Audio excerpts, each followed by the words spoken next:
First thing, extremely proud of our group. We talked a couple times this week, and just the emotions early in the week were hard to handle for some guys and the coaches, and for us to rally and be able to compartmentalize that and get the work done that we needed to get done, focus on the improvement when we needed to do that, and then handle the emotions, when allowed. So extremely proud for how we came out. We talked on Sunday with the guys, right? We needed to execute so much better. Offense, defense, special teams weren't playing up to our standard, and to see them rally this week and get that done under the circumstances was huge. Jim, is there any point this week where you thought the team had turned a corner, getting past those emotions, where you kind of felt like, okay, we're going to be all right? Do you feel that way at all? Yeah, I would say kind of by the end of Tuesday, getting into Wednesday, you just felt the focus back, and you saw the look in their eyes, the ability to go and hit the practice field and focus on what we needed to. The intensity was there, right? The emotion was kind of back. It wasn't a flat group. We were emotional. We were, you saw the leaders leading, right? You saw the coaches stepping in when needed, and to me, it was kind of that.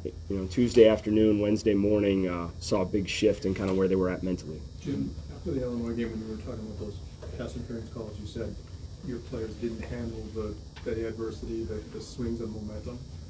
You take that first drive today, you get stalled, missed the field goal, but that didn't seem to affect this team.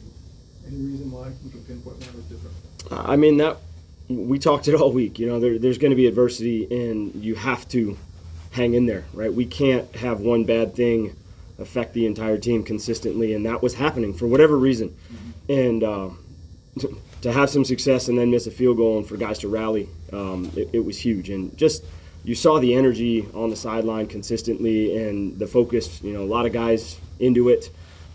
Had injuries, right, where you're bouncing around different personnel groupings on offense and different rotations on defense. And to see the looks around me was really impressive. You mentioned this week that you told the offensive coaches to figure out how to make the playmakers more dynamic. What did you see in that regard today? Do you feel like this is the kind of performance that can potentially carry forward the rest of this season? Yeah, I think number one, balance, right? You can't allow teams to continually attack, right? You have to do something to slow them down and keep them on their heels. And obviously the right thing today was perimeter, right? Getting the ball on the edge, trust Graham to make great decisions, trust our receivers to beat coverage, and they were aggressive. And that might not always be the correct approach to it, but we have to play off of our passing game, right? Teams are going to stop the run. They are going to load the box and dedicate a lot of attention to our running backs and O-line, and we have to be able to balance that up a little bit, and I thought today was a great example of it.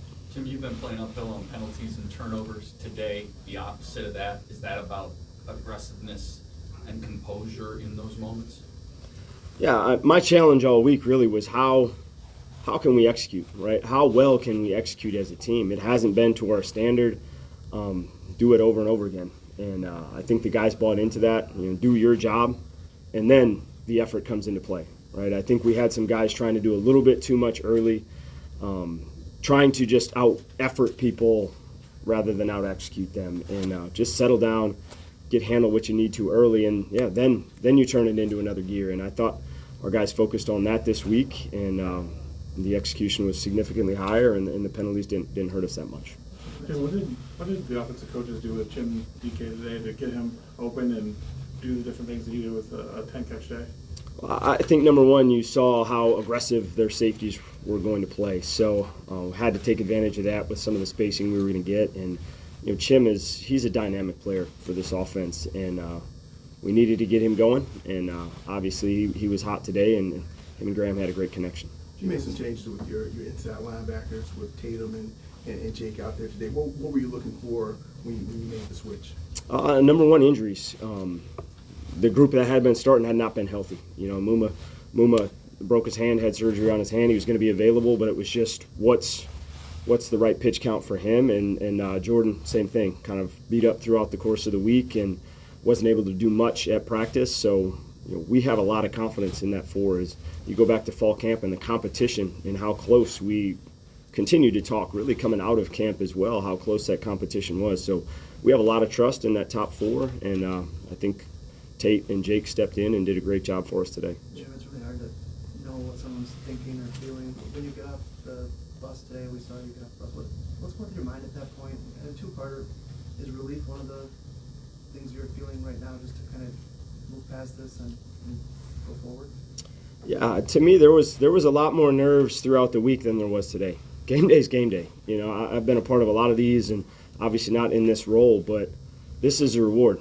You know, you put in the work, you put in the time, and you should have confidence when you step off that bus that you have the right plan, you have the right guys, you're going to put them in position to have success. So, you know, to me, when I woke up this morning, it was a great feeling. You know, there was a lot more nerves and just a lot more questioning.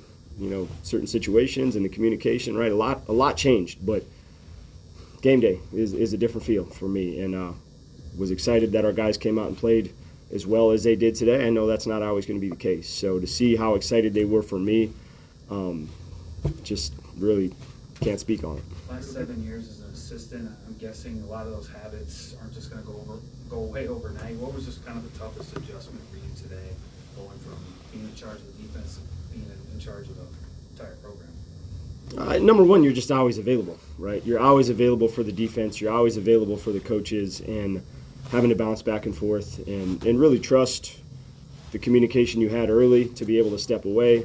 You know, we have a great support staff outside of our full-time coaches that was able to get me where I needed to go at times and make sure the communication with the coaches and players that I needed, you know, was happening. And you know, that to me is the biggest difference, was just having to bounce back and forth and handle situations. You know, luckily a lot of those close situations on what you're going to do, our offense executed, made first downs or touchdowns, big plays. So there was a number of situations we were having a lot of conversations on the headset.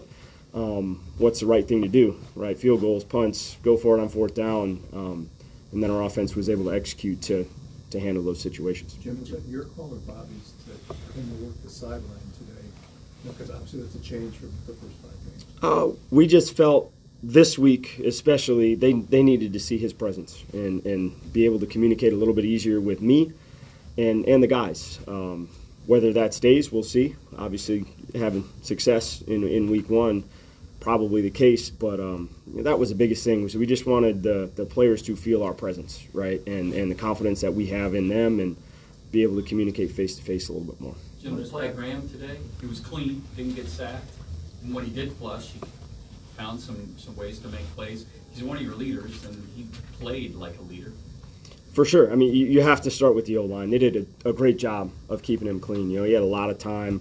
Rhythm, right, was very good. And, you know, anytime Graham can get out of the pocket and extend plays and make great decisions should help build that confidence. And, you know, you get a huge touchdown by breaking the pocket and extending the play. I think that will go a long ways as the season goes on.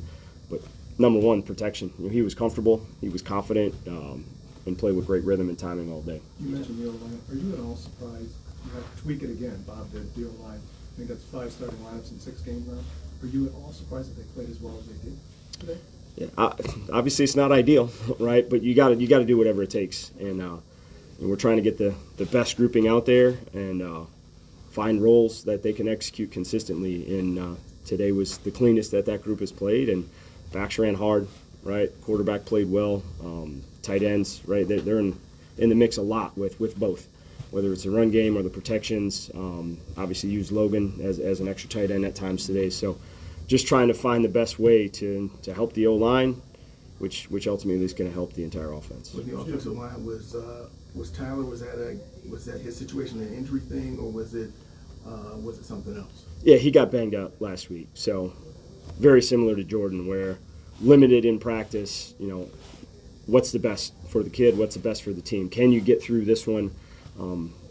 Jumping ahead early was able to kind of help with some of the decision making on some of those guys that you knew were available, but probably on a very small pitch count. You talked before about coming off the bus going into the game, but what was it like walking off the field, knowing that you'd gotten through the week 1 game and the reception that you received going into the locker room? It's just proud, you know, more than anything, just proud of my support system, right, which includes the family, which includes the players, coaches, staff, kind of everybody in this program.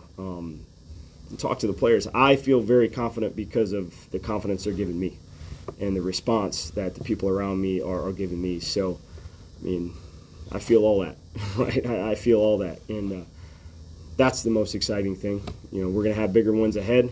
We're going to have more challenges, but I gain a lot of confidence from the people around me and just seeing the look in their eyes and the confidence they have in me, and just trying to feed back off of that and give it back to them. You mentioned messaging a lot during the week, obviously it was needed. Because one of the things you're going to tell the guys, if you haven't already done it, is this is just one you cannot relax.